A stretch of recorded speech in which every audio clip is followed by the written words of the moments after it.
नमस्कार मंडळी, मी नेहा आणि आज आपण बनवणार आहोत पान बर्फी। ही अगदी युनिक आणि रिफ्रेशिंग मिठाई आहे आणि या बर्फीसाठी गॅसची अजिबात गरज लागत नाही। तर चला तयार करूया पान बर्फी।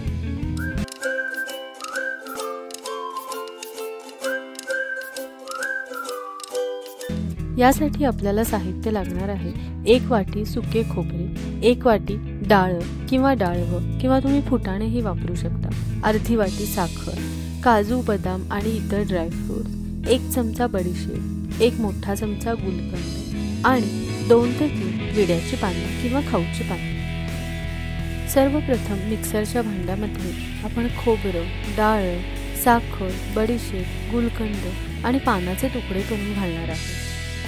यासाठी आपण सुकं खोबरं घ्यायचं आहे आणि खोबरं भाजायची अजिबात गरज नाही। तुम्ही बाहेर विकत मिळणारा डेसिकेटेड कोकोनटही वापरू शकता आणि डाळ्यांऐवजी तुम्ही फुटाणे वापरू शकता किंवा मखाणे देखील वापरू शकता। फक्त फुटाण्याची सालं काढून घ्या आणि मखाणे वापरणार असाल तर ते थोडेसे ड्राय रोस्ट करून घ्या। साखरेऐवजी तुम्ही पिठी साखर किंवा खडी साखर देखील वापरू शकता किंवा तुम्ही मिल्क पावडरचा देखील वापर करू शकता। विड्याची पाने तुकडे करून घालायचे आहेत म्हणजे ते मिक्सरमध्ये एकदम छान बारीक होतात। यासाठी मी येथे 2 ते 3 विड्याची पाने घेतली आहेत। मी घेतलेली विड्याची पाने थोडी मोठी असल्यामुळे 2 ते 3च घेतली आहेत, पण तुम्हाला जर छोटी पाने मिळाली असतील तर तुम्ही क्वांटिटी थोडीशी वाढवू देखील शकता। हे सर्व मिक्सरमध्ये छान बारीक करून घ्यायचे आहे आणि तुम्ही बघू शकता ह्याची छान ग्रीन कलरची एक पावडर तयार झालेली आहे। ही पावडर एका भांड्यामध्ये घ्यायची आहे किंवा एखाद्या बाउलमध्ये घ्यायची आहे आणि यामध्ये थोडे थोडे असे दूध घालायचे आहे आणि एक असं घट्ट कणकेसारखा गोळा मळून घ्यायचा आहे। येथे मी साधारण 4 छोटे चमचे दुधाचा वापर केला आहे, पण तुम्ही चमचा बाय चमचा असंच दूध घालायचं। तुम्ही व्हिडिओमध्ये बघू शकता छान असा घट्ट गोळा तयार झालेला आहे। हा गोळा थोड्या वेळासाठी बाजूला ठेवायचा आहे आणि तोपर्यंत आपण यामध्ये स्टफ करण्यासाठी एक मिश्रण तयार करणार आहोत। या मिश्रणासाठी आपल्याला सर्व ड्रायफ्रूट्स हे बारीक कट करून घ्यायचे आहेत किंवा चॉपरमधनं चॉप करून घ्यायचे आहेत। यासाठी येथे मी काजू आणि बदाम याचा वापर केला आहे, पण तुम्ही पिस्ता देखील वापरू शकता। बारीक केलेल्या ड्रायफ्रूटच्या मिक्सचरमध्ये आपण आधी केलेले थोडेसे पानाचे मिक्सचर घालणार आहोत। याने त्याला एक बाइंडिंग येते आणि आपले स्टफिंग छान घट्ट बसते आणि ते बाहेर येत नाही। सर्व छान मिक्स करून घ्यायचे आहे की झाले आपले स्टफिंग रेडी। आता आपण बर्फी असेंबल करायला सुरुवात करणार आहोत। यासाठी मी एक बटर पेपर घेतलेला आहे आणि आपण तयार केलेला घट्ट गोळा या बटर पेपरवर ठेवून छान पसरवून घेतलेला आहे।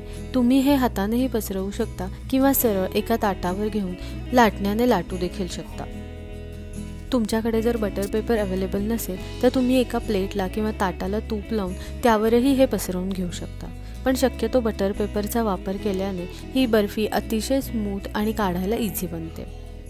त्याला छान आयताकृती शेप देऊन घ्यायचा आहे आणि एक्स्ट्रा झालेले जे मिश्रण आहे ते कापून घ्यायचे आहे आणि परतच त्याच्यामध्ये मिक्स करून छान पसरवून घ्यायचे आहे। या आयताकृती मिश्रणामध्ये आपण तयार केलेले स्टफिंग घालायचे आहे आणि व्हिडिओमध्ये दाखवल्याप्रमाणे ही बर्फी छान रोल करायची आहे।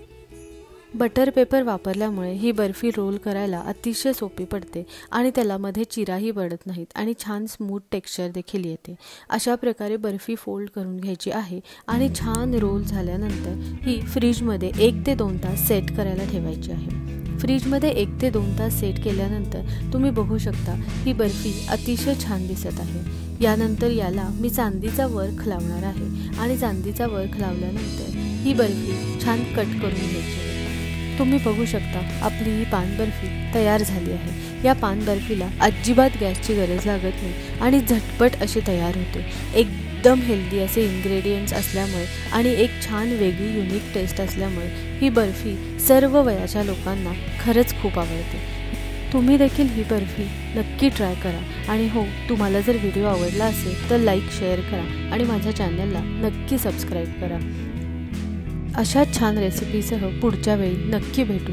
तोपर्यंत happy cooking, stay fit and eat healthy.